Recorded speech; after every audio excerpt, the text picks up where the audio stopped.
All right, good afternoon, everyone. It's good to see you all. Thank you for coming. We are excited for this, to kick off this 31st annual Senior Symposium Day with this keynote event. It's great to see you all. I would really like to start this event by a round of applause for our senior students, especially those that will be presenting their senior projects today, and thanks also for their faculty mentors. So thank you guys.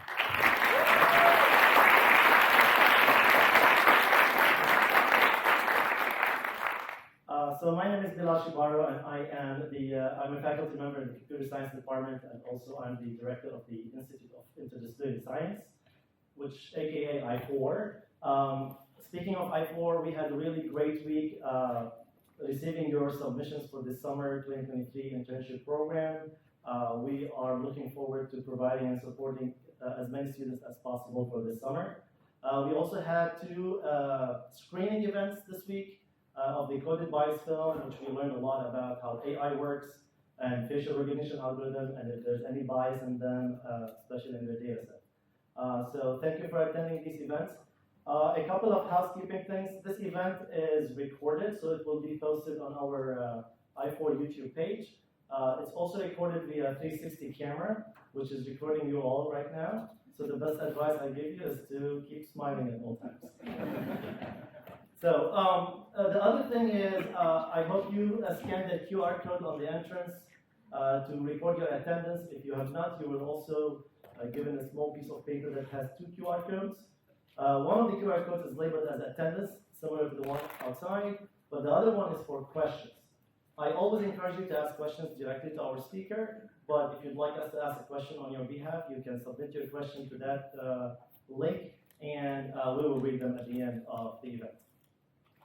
As 2023 holds great promise for advancements in artificial intelligence, I'm excited to kick off our Senior Symposium Day with this keynote event within the theme of AI.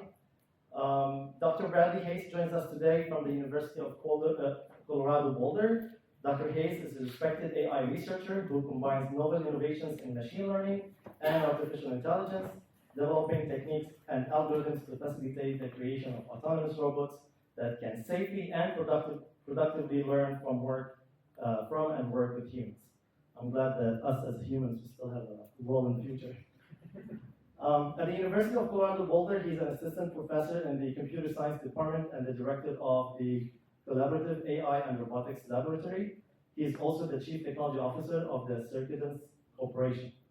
Prior to joining the CU Boulder faculty, Dr. Hayes spent several years conducting research on the algorithmic foundations of human-robot interactions at the Yale Social Robotics Lab and with the MIT Interactive Robotics Group. Dr. Hayes, it's our privilege to have you with us today to learn about your AI world. Please help me give a warm welcome.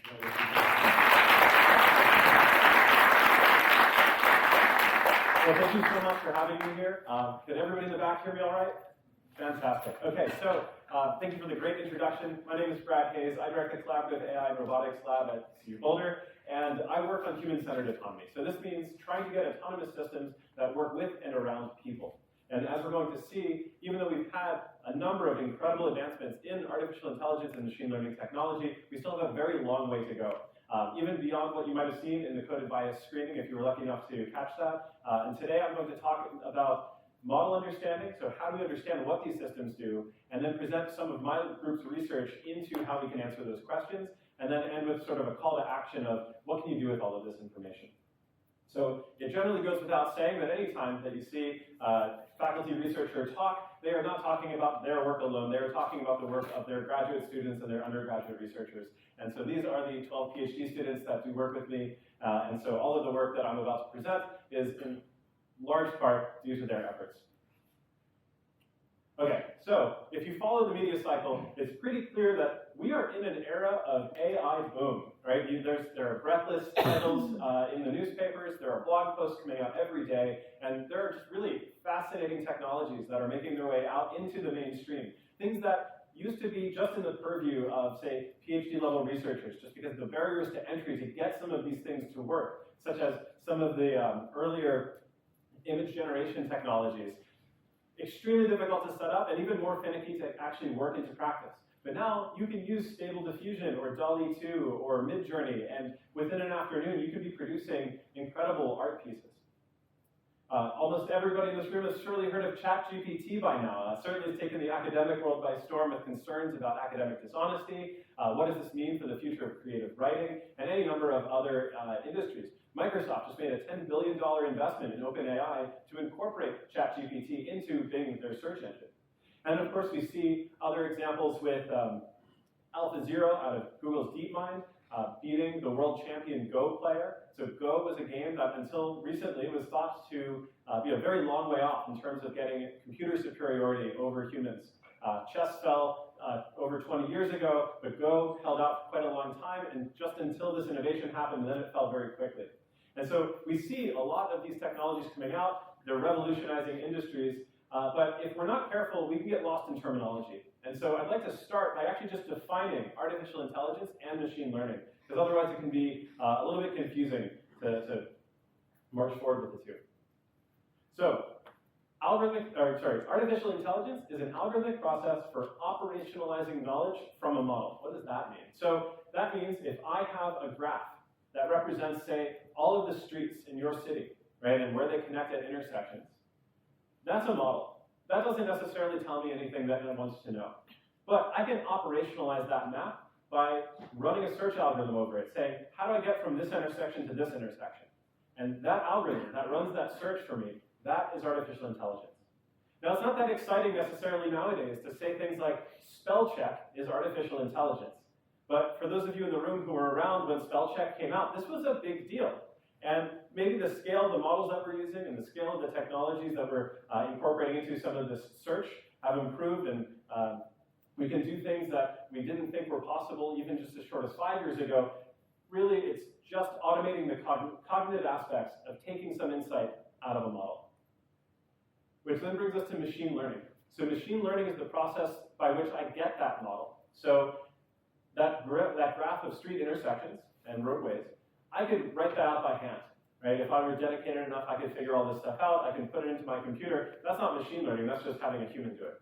But if I took a satellite image of the city, and then I ran some computer vision algorithm on it to extract out the roadways and all these intersections and programmatically run this through a bunch of training examples, that's an example of machine learning where I'm building the model from data using some kind of technique. And now, importantly, the distinction here is that AI uses a model. That model could be learned from machine learning, or it could be provided manually, right? Whereas machine learning is just about providing that model. For those curious about how these kind of nest within each other, I would say that artificial intelligence is the umbrella. Within that is machine learning, and then a further subset of that is something called deep learning, which is just a specific type of model that we can use.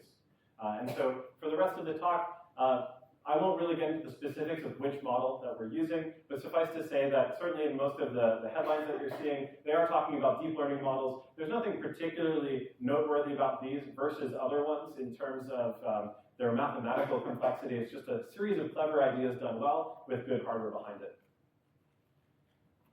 So AI and machine learning are everywhere, whether we recognize it or not. As you, again, saw in the Coded Bias movie, there were hints of AI and machine learning infiltrating a number of different industries. And if there's one thing that we can count on is, as soon as there's an opportunity to profit off of some of this technology, somebody's going to try to introduce it into the marketplace and capture that. So we have examples of AI insurance, AI in medicine, right? So providing medical recommendations. We have AI and machine learning models that go into whether or not we should give people mortgages. We use it every day if you use Spotify or your Facebook news feed or TikTok or any of the apps that curate content for you. Google Translate uses computer vision models and language models together to translate signs in real time through the camera on your phone. And then lastly, in everybody's phone, if your phone is more recent than, say, 5 or 6 years old, there's AI machine learning in your camera to make your images better. So eliminating the noise that crops up during dark light photography. So AI and machine learning are solving optimization problems, right? How do I get from A to B in the shortest amount of time? Or how do I build something that's able to take the satellite image and then extract this road network from it? And like every good doomsday scenario, whether it's Terminator or the the matrix. These are all optimization problems with runaway consequences because we didn't specify our problem accurately enough. I tell my autonomous car in the future to get me from A to B as fast as it can. And so it drives through fences, it crashes through houses, it disobeys every road rule imaginable. It gets me to my destination, the car is a wreck and I'm about to get arrested, but the optimization did find a local optima, right? It got me where I was going and it did exactly what I told it.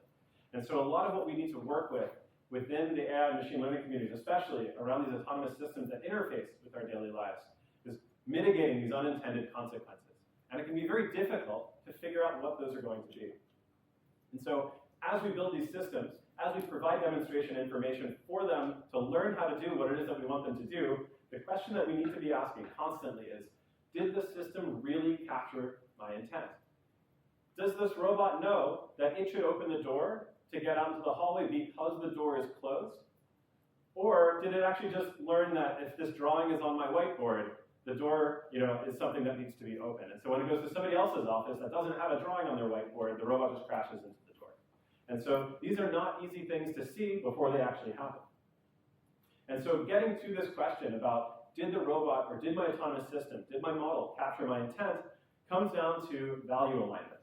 And so value alignment is a relatively new field within artificial intelligence. And I say new not because it's something that people haven't studied before, but I say new because it's only become much more important recently as a lot of these technologies are maturing into practical application. And so value alignment in artificial intelligence is the practice of making sure that the systems we build are beneficial. And so we want to make sure that they are aligned with our values and our goals. Now, it's pretty difficult for us to articulate our own values and goals, let alone in a mathematically rigorous way.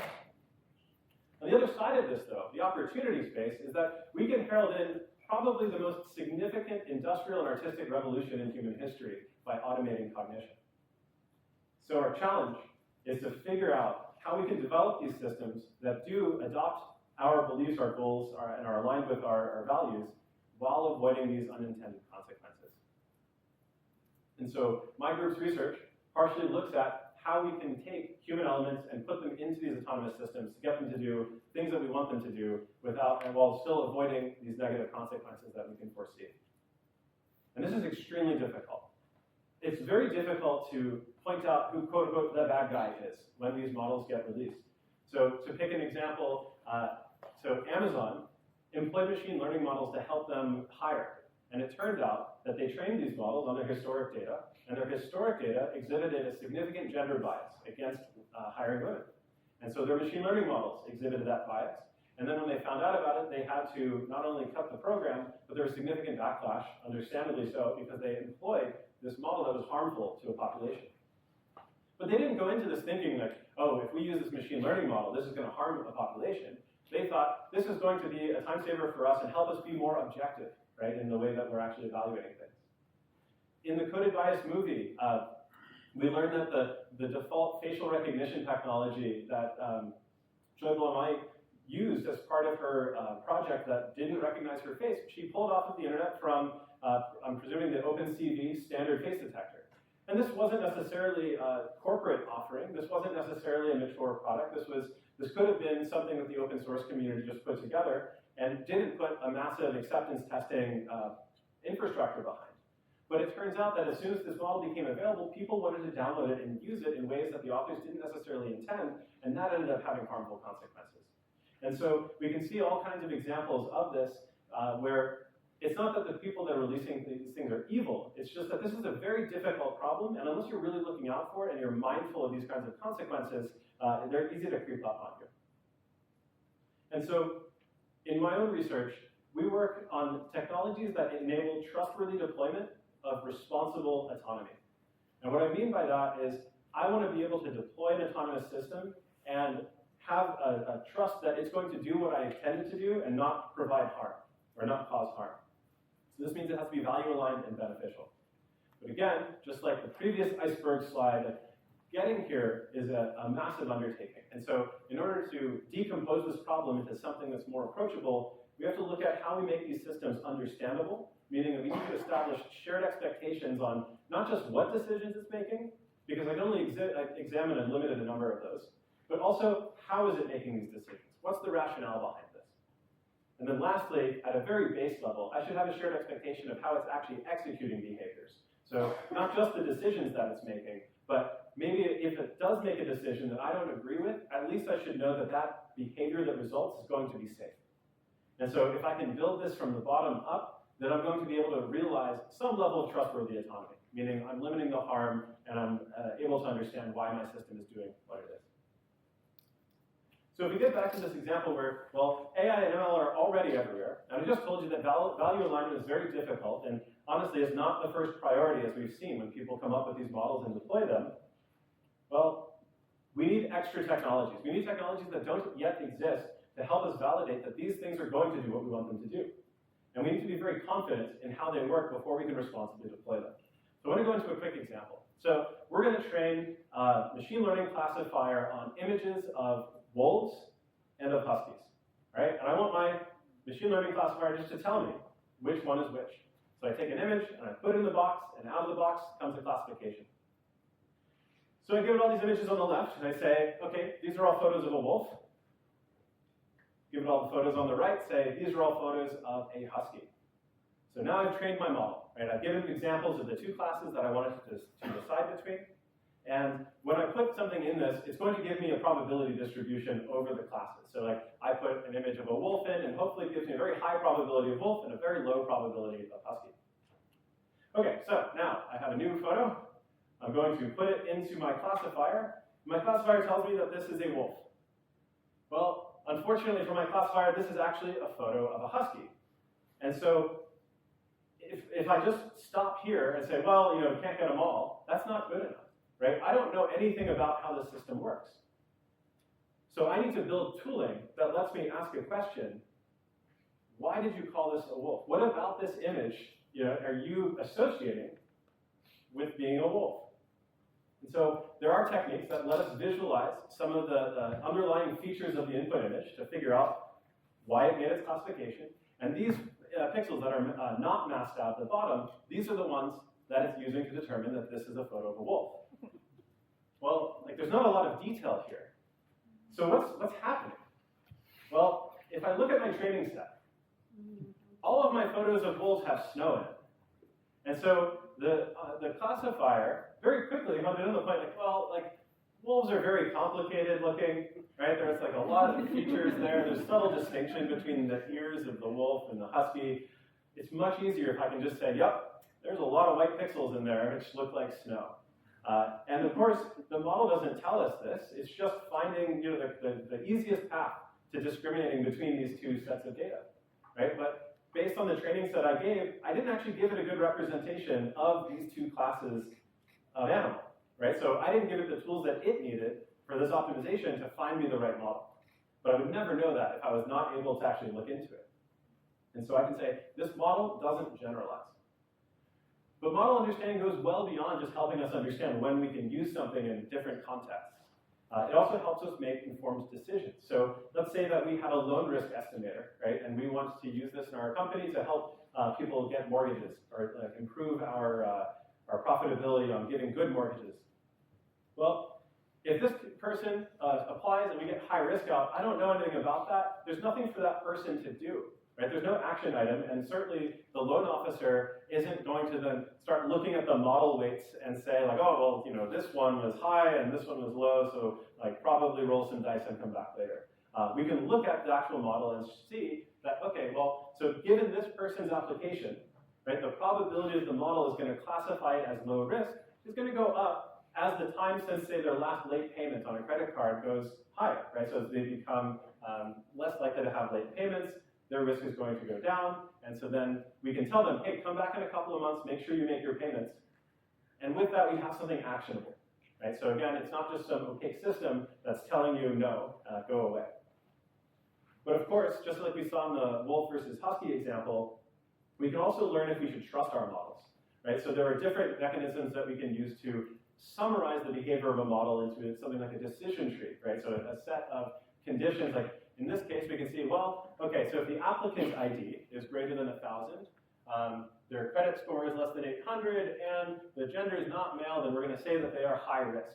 And you should immediately look at that and say, what do, okay, credit score, sure, but like applicant ID, gender, that doesn't have anything to do with somebody's creditworthiness. Why did my model hone in on these features? Why did the person training the model even give it these features? And it's not usually this straightforward. Sometimes you can get situations like this one in the middle, right? If mailing address is in a particular zip code, that might be heavily correlated with a particular demographic, right? And so your model will find sneaky ways, right, to incorporate those patterns in the data that you might recognize fully are the result of a broken decision-making process from long ago that has been persisted, but it's very difficult to take that out of your system. And so it can be very difficult, right, to build trustworthy models. And because of that, we need this kind of tooling. We need to be able to explain why they're making these decisions. So Voltaire is generally credited with the aphorism that perfect is the enemy of good. And at least in human-robot interaction, good tends to have traumatic implications. You don't want your robotic surgery robot to be good. You actually want that one to be perfect. And so artificial intelligence and machine learning is starting to get good. So this is some footage from a DARPA competition a number of years ago. And here you will see that these robots are not doing that well, I would say. That one gave up. And so what's happening here is that the robots are using models that don't match the world that they're in. So in the first one that fell, it tried to grasp on to the valve, but it missed. And so when it tried to impart forces to twist that valve, there was nothing to counterforce it, and so the robot just tipped over and fell.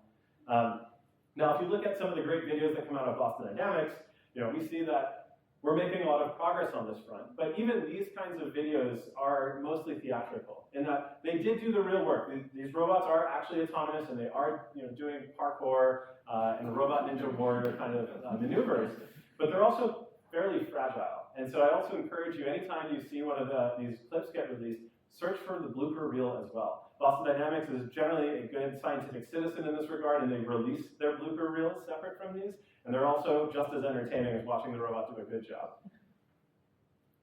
And so we can see videos like this, and we can see this progression, right, from left to right, and see like, okay, wow, we started and we were doing really badly, and now, like, look at these robots, they're synchronizing, they're going to do backflips twice for some reason.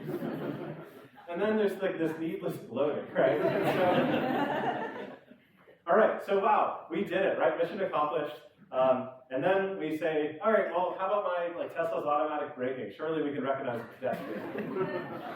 Not always, right? Again, maybe it recognizes that pedestrian 95% of the time, but does that really, does that feel good that 1 in 20 times that you're crossing the crosswalk? I wouldn't take those odds.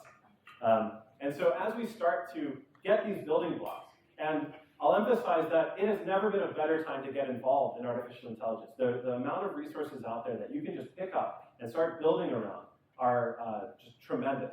And I've talked to some of you about this already, but there's no substitute for building. And there's no substitute for actually getting involved to understand these kinds of challenges. But we don't have to get limited by the fact that the underlying technologies aren't perfect.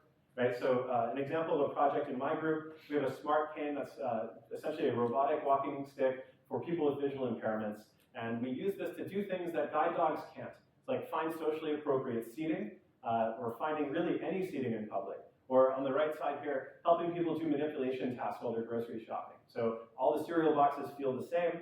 Current state of the art is generally to ask somebody for help, either in person or through a cell phone app called Be My Eyes, or any number of other ones that essentially video call you with somebody to help.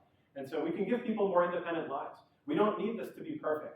If this particular system gets them the wrong Kashi-Go box, that's disappointing and it's a little bit inconvenient, but the downside is fairly bounded. Likewise, if our smart cane navigates somebody to a chair that is maybe next to somebody else and they don't want to sit there, our downside is bounded.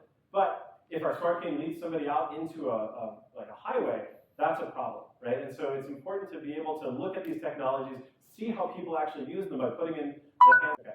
So speaking of, I'm going to get into the first research project in depth that my lab has produced here for this talk. And so this paper was called Descriptive and Prescriptive Visual Guidance to Improve Shared Situational Awareness in Human-Robot Teaming. And the tie back to the theme of this talk is that we can make all kinds of robot algorithms that do planning and are much better than people. right? We can come up with much more optimal plans than a human could on a much shorter time scale. So let's consider the problem of avalanche rescue. So avalanche has occurred. It's difficult to navigate this debris field. And you might have victims buried underneath the snow here, so you can't see them. Now, typically what you'll do with this is you'll have a beacon. Everybody who is out in the backcountry should have their beacon on. The ones who are not buried will turn theirs into receive mode from transmit mode. And now you have to go and search for them. And so you see these four people with the red backpacks on the right with probes digging down into the snow to try to find somebody who's buried. Now, this is a very time-intensive process, right? Especially if the debris field is as large as this one. And people generally don't have that long to live if they are buried under the snow. And so this is an opportunity for autonomy to help us. So in this work, we can envision a scene where you have rescuers, but you also have quadcopters that you can deploy from your backpack that are also equipped with these avalanche beacons. So the quadcopters can move quickly over large length scales, but they are not able to dig people out. And so you still need the human rescuer to fill in the capability gaps of the team. But this introduces a problem. I have these autonomous systems out there. They're taking readings. They're trying to find people, and they now need to communicate that information back to the emergency responders, right, to help them find these people, to help them navigate this debris field in a way that is safe, right, so that everybody can go home. Why should I trust that model? Well, we know that having any kind of opaque action recommendation leads people to overtrust. So you can just very quickly search for entertaining examples like man drives his truck into a river after following Google Maps directions, and nearly 100 drivers followed a Google Maps detour and ended up stuck in an empty field. We trust technology too much. And so when it's actually safety critical, we need to do something more. So we came up with a reinforcement learning-based algorithm that we called minimum entropy algorithm for robot supplied suggestions, or MARS. And the idea here is that we can take these hidden insights, right, that these autonomous systems are able to get, put them into a plan for the entire team, and then communicate recommendations to people using visual guidance in a way that doesn't make them just blindly follow the instructions of a machine, but also help them make more informed decisions.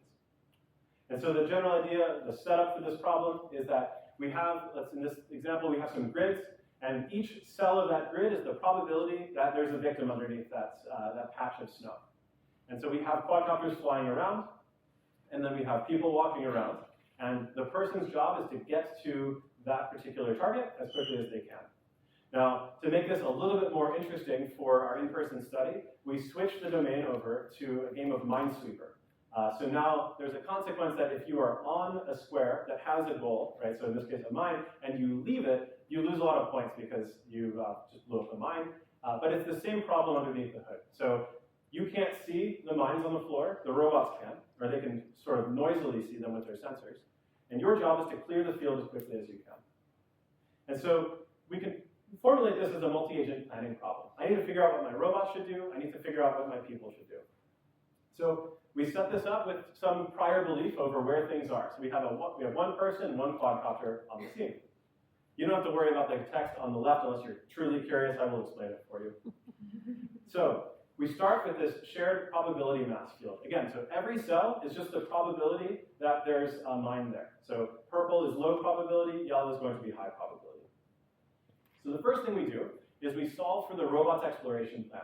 So looking at what information I have in the scene, where should the robot go to collapse that uncertainty, right? So if I have purple, that means I don't know anything about this. That means it's a 50-50 chance that there could be a mine there or not. And as a robot, I want to minimize the number of purple squares if there are. So I solve for the robot. I send my action. So I let the robot take a step. Robot moves. I take a new observation with my sensor, right? So this square hit yellow. That means there's a very high likelihood that there's a target there that I want my human to be able to get to. So now I need to figure out what the person should do, given this information, right? Because the person doesn't know this yet. Like, they can't see any of this. This is in the robot's head. So I can solve for the person. I can say, if I was the person, here's all the things that I would do. That doesn't really help much because you aren't the person. You have to convince the person to do this. And it shouldn't be easy to convince the person to do this because, well, in this case, we put them in a minefield. They should have some critical thinking about if they're going to just blindly trust the headset we gave them. So we have to come up with some way to communicate to the person what they should do. We see what they do, and then we update our system and we just go around all over again. Okay, so we have this two layers here where we're planning for both the human and the robot, but we can't directly take actions as the human. We have to convince them of that. And so we wanted to look at what kinds of guidance could we provide to the person to actually help them better take advantage of this system, given that we know that the system's not perfect and we tell them that ahead of time. We tell them that the sensors are noisy. And so we looked at two different types of guidance, as the title of the paper kind of suggests. So first, prescriptive guidance. So this is what you get when you just plug in into your favorite Maps application and it gives you the arrow.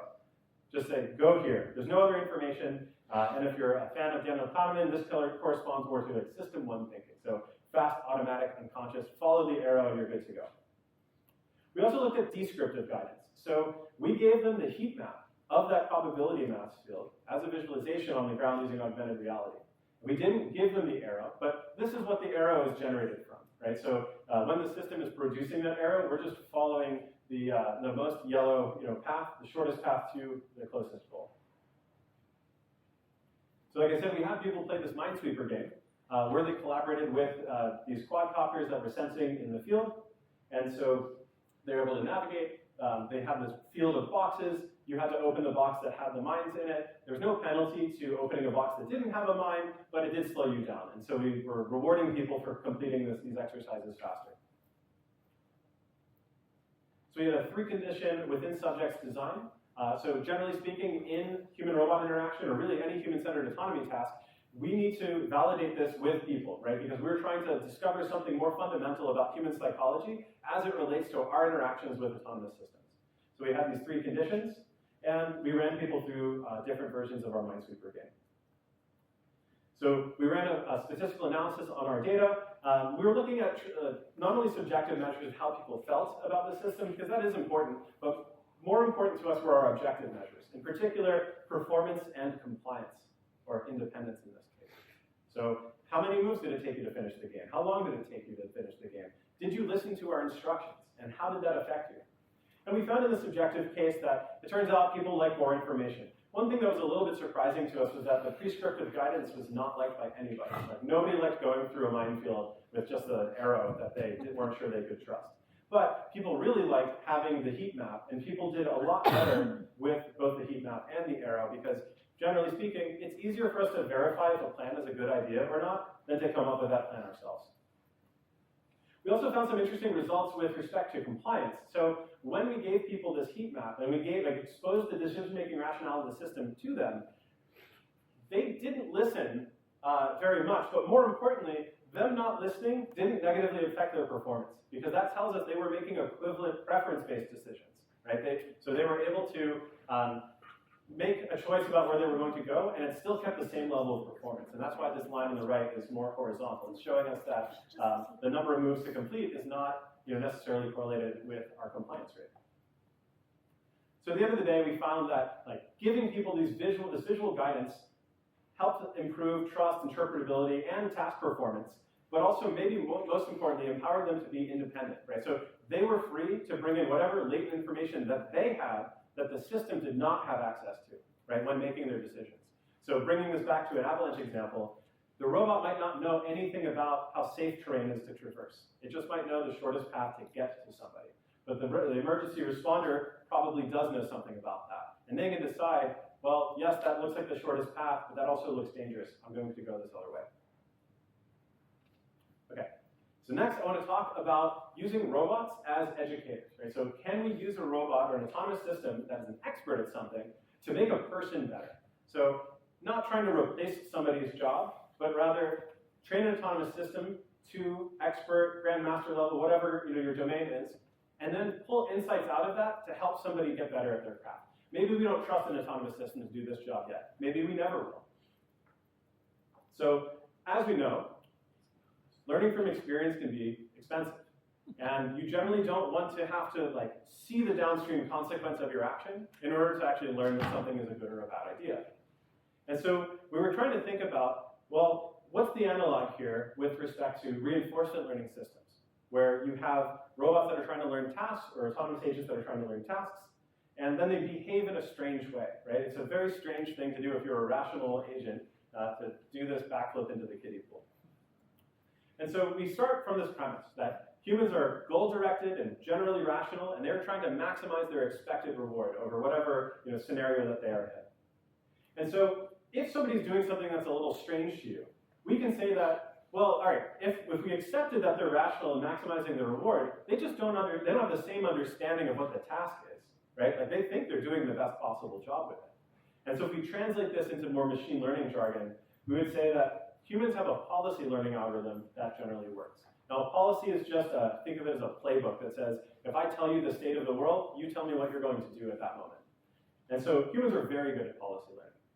And so confusing behavior just means I have a malformed policy, and a domain understanding just means I don't know what the actual reward is. Right? I have my own model of what it is, but obviously to this other person who's confused, they had a different one.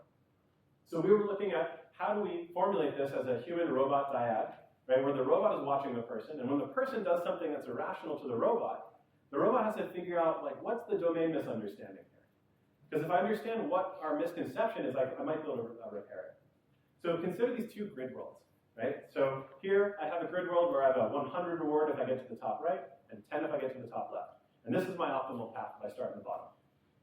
And if you saw somebody do this, where they turned left in the middle and they went to the top left corner, you might say, the only reason that they would rationally do that is if they don't know that there's a 100 reward in the top right. Right? So like that's a domain misunderstanding. That they don't know that this reward exists, otherwise of course they would go and get it. And so what we do is we have our autonomous system watch the person do their task. We try to figure out what reward function they might be following. So as soon as they do something that breaks from what the robot would do if it were in their shoes, we start searching. We start trying to say, okay, let's start removing some of these rewards. Let's start sampling like maybe some false consequences. Let's figure out what this person might actually think is happening and where that's different from what I know is actually happening. And so we track a belief distribution over of these possible reward functions, and we pick the ones that best explain the human's behavior. So identifying the problem is a big step, but it doesn't complete the circle yet. So if we watch somebody and they get to this point, well, we need to communicate before they actually suffer this consequence of, say, losing out on 90 points that they might otherwise have gotten. And so we have two options that we look at. So one of them is to just encourage exploration and tell them, you know, if you do that, you won't get the best reward. And now they have to explore and they have to find it themselves. The other thing I can do is just tell them, like, if you do this, like if you go the way you're going, you're not going to get the best reward. The best one is in the top right. So I tell them where it is, but not how to get there. Right? So leave it to their exploration algorithm in their head to figure out the path. And so we know that people overtrust decision support systems when like opaque reasoning is given. And so we figured that if we did this, people would kind of obsess over the reasoning of the system, especially if it was in a domain that wasn't quite this easy. So we had to come up with a game that was really hard for people, but easy for robots. And so we called this one Real-Time Color Sudoku. So you can imagine a Sudoku board, but in this case, you have colored blocks, not numbers. You and a robot are working on this game at the same time on the same board. So you can imagine playing Sudoku across the table from somebody. Every decision that they make is going to have a downstream consequence on decisions that you make. And there are no turns, so the robot's just going to keep going. And if this sounds stressful, it is. And that's why we do it. So we came up with this game, 6 rows. Each player had 3 rows to fill. You start from near to far. And there are no turns. You just go when you're ready. And so there are a lot of ways to fail at this game. So the rules that we had were you can't have the same color twice on any row. So clearly, like the human has full control over that one. But then there's a neighborhood constraint, which says that no color can border itself. And this is a little bit insidious because early decisions are going to have long-term consequences. And especially because you're not the only decision maker in the game, where those 2 rows meet in the middle is dependent on what the robot is doing as well. So this is very cognitively demanding. So we designed this game because we wanted people to be bad at it. And believe me, they were. And so we had the robot, though, coaching people. When it looked like they were about to make a mistake, we gave them one of those 2 types of guidance, depending on which condition of the experiment that they were in. And if they still barreled through and put the wrong thing down, the game was over, they lost. So they didn't get a redo of this. And so we had a bunch of hypotheses about this. We thought, well, the most important one was that we think people are going to complete the game faster with justification. You know, instead of saying, well, don't do that, it's going to be bad, we would tell them, don't do that, you're going to eventually violate the row constraint, later on. And we give them a reason for it. So we had this great hypothesis. And we thought we had a great user study. But we couldn't even test our hypothesis. And the reason for that is because most of the participants didn't listen to the robot if it didn't give them the justification. Right? So this went counter to all of that literature on people over-trusting the system. We briefed them. We told them the robot is an expert at this game, and the robot is on your team, and the robot wants you to succeed. And unless the robot gave them the justification, and we're pretty sure they had no idea if the justification was right or not, because you can't really fast forward in this game in any sensible way, right? It's something that they just had to take on faith. Well, turned out, without justification, people only completed the game about 20% of the time, versus 80% in the justification case. And in the justification case, some of the people said, well, I went through my move anyway because I didn't hear the robot. And then one person said, I knew it was a human subject study and I figured you were manipulating me. So here we found this problem of undertrust, right? So now we're getting some conflicting information. So we've continued on down this road. We found a lot of interesting results, but now we're seeing this kind of disconnect emerge where, hey, people are starting to do things that they want, right? Like, I didn't trust the robot, so I figured out my own way forward. So we just ran another study about human non-compliance with respect to robot spatial ownership. So in this case, you might imagine that you are on a warehouse floor. You are in a space that is co-populated with robots. So here you can see on the left side of the screen, there's a quadcopter flying around. This one's a real quadcopter. There are no blade guards on it. This is dangerous. Not too dangerous for our IRB, but dangerous. And we had parts bins. And so we had people assembling a structure in a warehouse environment while this quadcopter took inventory of these bins. So warehouse robots are pretty tough to predict. This is not necessarily what I would say is a human-friendly environment. These things move pretty quickly. They move unpredictably. It's hard to tell what their goals are. You probably don't want to be too near this robot. So how do we make these safe? Well, people have come up with a whole bunch of different approaches to this. So there are various augmented reality approaches where you can draw lines of where the robots are going, or like safe zones with handheld devices. You can put holograms around the robots. So in particular, like this one is putting an eye around the quadcopter so that when you look at it, it kind of looks where it's going, because quadcopters are not orientable. They look the same no matter where they're pointing, or they can go in any direction rather. Or we just do overlays, but it turned out that these all had significant technical gaps. And so we wanted to see, like, let's build a safety system. And like, let's see what people do when we challenge them while they're using this safety system. So in our system, we have this experimental environment. We have our bins. They're in a motion capture space. They're pretty safe. We know where they're at all times. So the quadcopter won't actually crash into them. But they don't know that. And more importantly, none of the participants actually noticed that all of the experimenters were behind a safety net. Nobody asked us about that. And so you can see this table in the back. So this is a participant, and they're building a Lego structure.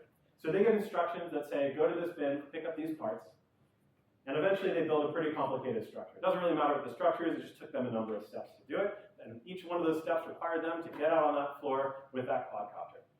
And so in our system, we wanted to look at this notion of spatial ownership. So blue squares, human-owned. Yellow squares, nobody gets to go there. Red squares, that is the robot's area, right? So we have clear delineation of where you're allowed to go, where you're not allowed to go. And when you wanted to go to a bin, you had to request it from the robot by making a gesture at that bin, and then the robot would like cede some of its ownership to you. So here's what this looks like from the perspective of a participant. So if I want to go to bin 6, I can select it. The robot will give me a path, right? So it'll change its own ownership. Person double checks the instructions, goes out, picks their parts, and comes back. Now, this wouldn't be a very good human-robot interaction experiment if we didn't mess with the participant while they were out there. And so at one point during the experiment, everything is going very smoothly. We're tracking, by the way, how often are they looking at the quadcopter, like the flying knives that are like about head level, and like, seeing how concerned they are about this. And then at one point, we have people go to the far bin in the far left corner. And then once they get out there, the robot flips the floor to block them so they can't come home. And nothing happens, right? So like they can click on the interface and it doesn't matter. And we only had them standing there for about a minute and a half before we gave them a path home again. But people did really interesting stuff. So we briefed them beforehand. 3 times we told them, this is dangerous. You're not allowed to walk where the grid is red, like that is the robot's area. It can go there at any moment. Don't do that. And yet, 25% of the participants trespassed through the regions they weren't allowed to go to. And 55% of the participants assumed that something broke with the system and then tried to mess around with it as if it were actually broken.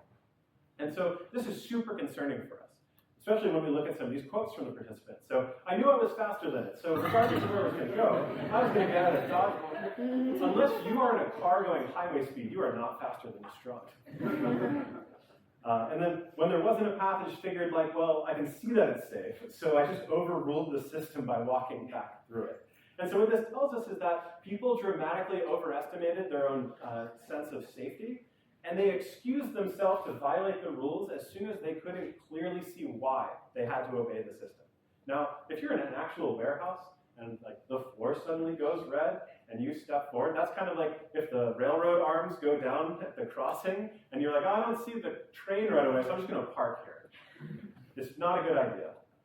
And so we found that, all participants felt safe during the experiment. We had two different conditions. One of them, the human and the robot were co-located out on the floor at the same time, and the other was a turn-taking scenario. So you still have to ask for permission, but the robot would go and land before it did that. Everyone felt safe. They were not. So this was an interesting finding for us, and we ended up coming up with these take-home points that have implications with deployment of these kinds of safety systems that we would have never gotten if we didn't actually put it into people's hands and then do these perturbations with them. So mostly, people vastly underestimate their own safety, and they're willing to sacrifice it in order to do whatever it is that they want to do. And the only reason why that holds is because they are wildly miscalculating how dangerous something is. So that's a problem for us. We have to educate people better, right, about the risks of these kinds of systems. And essentially, if we don't, people are going to put themselves in harm's way. And that is on us as the system designers. And then the last bit here was that the more intelligent people rated the robot in the post-study surveys, the less they actually paid attention to it during the actual trial. So if you want somebody to ignore your quadcopter while it's flying around their head, just tell them it's really smart. And apparently they would trust you. All right, so I think we are right about at time. I want to close with one thing, so related to coded bias. So one of the, or some of the scenes in there have to do with them going to the Senate, to Congress, and testifying about things like facial AI, recognition technologies, and irresponsible uses of them in order to get legislation written around it. And I will say that right now we are in an unprecedented time where these technologies are coming out faster than they can be regulated, faster than they can be legislated, and even export control. How do you export control a matrix of numbers? We don't know that yet. But there are things that we can do to get involved. And the thing that I will say most is, if you do not get involved, if you, as somebody with interest and experience, aren't the person in that room, it's going to be somebody else without those things. And that is not what we want at all. And so my PhD student, Christine Chang, she completed a Colorado Science and Technology Policy Fellowship, where she spent the summer at the state capitol doing policy research. Now, she is a computer science researcher. She, this past project with the warehouse safety, that was her project. Right? She makes quadcopters do cool things. She went to go do policy work for a summer. And the outcome of that was this bill, SB 22-113, that got passed in the Colorado legislature this past year, banning the use of facial recognition systems in state government use cases, and establishing a task force to vet their use so that when agencies do actually want to use it, they have to go through expert panels, and people actually have to vet the marketing claims that these companies are pushing to irresponsibly put these systems out there. And so I will tell you that if you do get involved, you will have impact. These systems were completely opaque to me right before we got involved in this way. But as soon as you do show that interest and you reach out to the right people, they will let you in and you will be able to make meaningful change. So it's not just building these things. Of course, building these things is a phenomenal way to get involved, and I encourage you all to do that. And like I said, the barriers to entry have never been lower. But also there are other ways to be involved and other ways to help get to the future with AI that we're actually looking for. And with that, I'll take your questions.